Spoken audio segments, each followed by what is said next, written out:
बिसरख का एक अस्पताल लगता है, वहाँ के अस्पताल से 1090 वीमेन पावर लाइन पर एक कॉल किया जाता है कि तत्काल प्रभाव से आप जितना जल्दी हो सके आप यहाँ अपनी टीम को लेकर के यहाँ पर आ जाए। तुरंत अनीता चौहान होती हैं, वो तुरंत 10 से 15 मिनट पे उस जगह पर पहुंच जाती हैं। वहां जाकर के देखा जाता है कि आखिर मामला क्या है। मामला देखकर बड़ा गंभीर होता है। जाकर के देखा क्या जाता है, 14 वर्षीय एक बच्ची है जिसका पेट सामान्य से अधिक मात्रा में ही बाहर फूला हुआ दिखाई दे रहा है।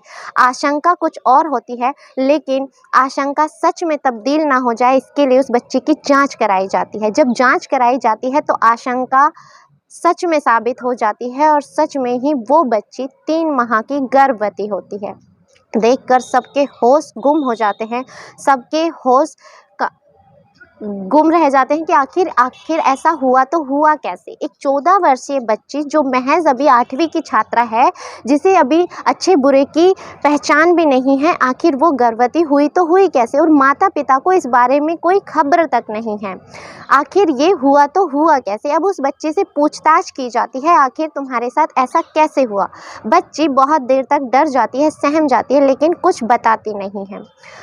बच्ची को पूछा जाता है, पूछताछ की जाती है और जब अनीता चौहान उनसे बड़े प्यार से बात करती हैं, उनको कन्विंस करने की कोशिश करती हैं, तो जो बच्ची खुलासा करती है उस खुलासे को सुनकर के सबके होश गुम हो जाते हैं। और सबके होश इस कदर गुम होते हैं कि लोग सोचने पर मजबूर हो जाते हैं कि आखिर अब इस समस्या का समाधान कैसे किया जाए। नमस्कार, आदाब, सत श्री अकाल। मैं ज्योति गौड़ और आज की सच्ची घटना है ग्रेटर नोएडा की। उत्तर प्रदेश का एक जगह लगती है ग्रेटर नोएडा, वहीं का एक थाना लगता है बिसरख थाना। बिसरख थाना के एक अस्पताल में एक जो बच्ची होती है उसकी दादी होती है, उसको अपनी बच्ची जो होती है उसकी पेट सामान्य से ज़्यादा ही बड़ा दिखाई देता रहता है। उन्हें शंका होती है कि आखिर क्या बात है। बच्ची पेट में भी दर्द बताती है, काफ़ी बार ऐसा हो गया है, आखिर बात क्या है, आखिर मुझे उसकी जांच करानी चाहिए। वो जांच कराने के लिए अस्पताल जाती हैं और अस्पताल जाकर के उसका चेकअप कराती हैं। चेकअप कराया जाता है। चेकअप कराने के बाद पता चलता है कि बच्ची जो 14 वर्षीय बच्ची है वो गर्भवती है, वो भी 3 माह की। तुरंत जो वहाँ की चिकित्सकीय प्रभारी होती हैं वो तुरंत से 1090 वीमेन पावर लाइन में कॉल लगाती हैं और कॉल लगा करके मामले की घटना की जानकारी देती हैं। जानकारी देने के बाद तुरंत वहाँ से टीम आती है और टीम आकर के वहाँ पर बच्ची से पूछताछ शुरू की जाती है। अब बच्ची से पूछा जाता है कि आखिर मामला क्या है। बच्ची बहुत देर तक डरी रहती है, सहमी रहती है, लेकिन कुछ नहीं बताती। बच्चे से पूछा जाता है, उसे कन्विंस करने की कोशिश की जाती है, उसकी काउंसलिंग की जाती है, प्यार से समझाया जाता है और आखिर में वो बच्ची बताना शुरू करती है। वो बच्ची बताती है कि ऐसा सब कुछ उसके साथ खेल खेल में हुआ है, ऐसा उसके बारे में तो उसे जानकारी तक नहीं थी।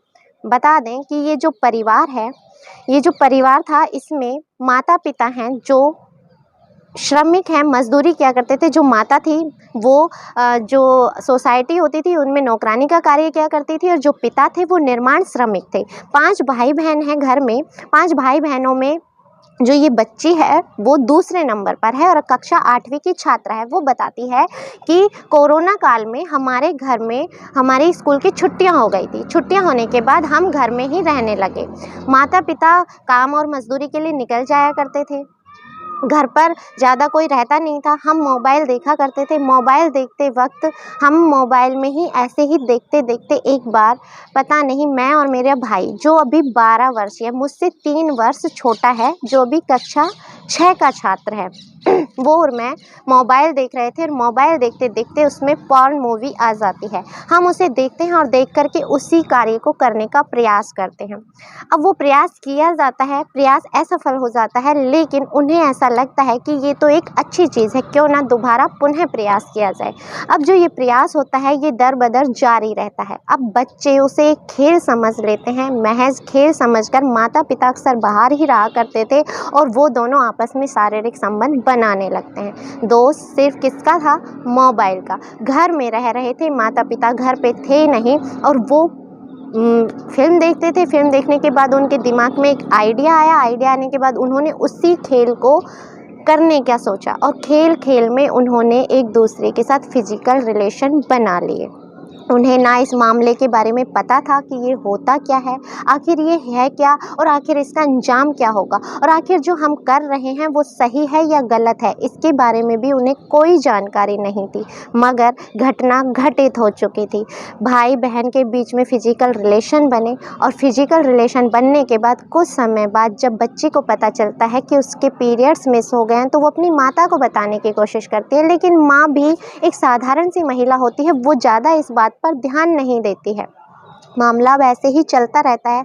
बच्चे के पेट में हल्का हल्का दर्द रहने लगता है। वो बताती है तो घर वालों को लगता है कि सामान्य सा कोई इसके पेट में कोई इन्फेक्शन वगैरह कुछ हो गया होगा या खाने पीने का कुछ दर्द रहा होगा।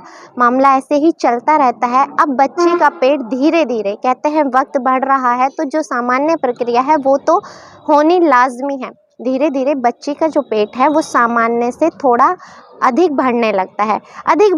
घर में दादी होती हैं, दादी देखती हैं। दादी देखने के बाद उन्हें कुछ असहज सा लगता है। वो लगता है कि ये कुछ सामान्य सी बात नहीं लग रही है, कहीं मेरे मन में जो आशंका है वो सच तो नहीं है। वो उसी आशंका को जानने के लिए अपनी पोती को लेकर के अस्पताल पहुंच जाती हैं और अस्पताल में अपनी बच्ची की जांच कराई जाती है। जब जांच कराई जाती है तो मामला खुल करके सामने आ जाता है। मामला जैसे ही सामने आता है तो सोच करके सबके होश दंग रह जाते हैं। लेकिन अब इस घटनाक्रम में दोष आखिर किसे दिया जाए, आखिर इसमें दोषी कौन था?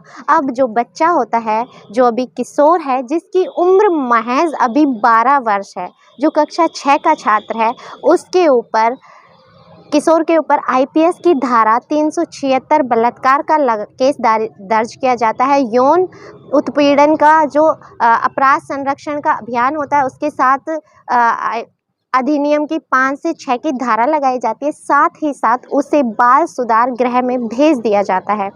बच्ची का जो है कि अभी क्या होगा उसके बारे में कोर्ट से अब परमिशन ली जाएगी, क्योंकि जो बच्ची है वो इस मतलब कि प्रेगनेंसी के लायक है या नहीं, वो गर्भ में बच्चा जो पल रहा है उसे जन्म दे पाएगी या नहीं। अगर देती है तो समाज के रिश्ते कलंकित होते हैं, भाई बहन का रिश्ता कलंकित होता है। बहुत छोटी है, जिसकी उम्र अभी महज 14 वर्ष है, जो सामान्य तौर से एक पूरी तरह से माँ बनने लायक भी नहीं है, लेकिन खेल खेल में ये घटनाक्रम हो गया और जिसका अंजाम माता पिता को भुगतना पड़ रहा है। अब माता पिता की दलील और अपीलें हैं, उनसे कहा गया है कि आप सोच लें कि बच्चे को जन्म देना है या नहीं देना है। अगर अबॉर्शन भी करवाना है तो उसकी भी अनुमति कोर्ट से ली जाएगी। इस घटनाक्रम को सुनाने का उद्देश्य आपको दुखी करना, परेशान करना या आपकी भावनाओं को ठेस पहुंचाना नहीं है, बल्कि आपको जागरूक करना है, सचेत करना है कि जो आजकल की भावी जनरेशन, आजकल के जो बच्चे हैं, उन्हें मोबाइल से दूर रखने की कोशिश की जाए।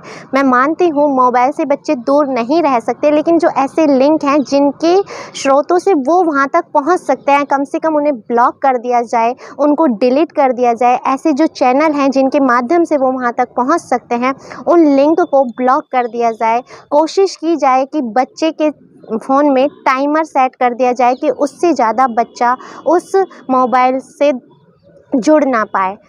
कोशिश की जाए कि माता पिता अपने बच्चे को समय दें, साथ ही साथ बच्चे से बातचीत करने की कोशिश करें, उनके मन में, उनके दिल में आखिर चल क्या रहा है उसे जानने की कोशिश करें, उनकी दिनचर्या को जानने की कोशिश करें।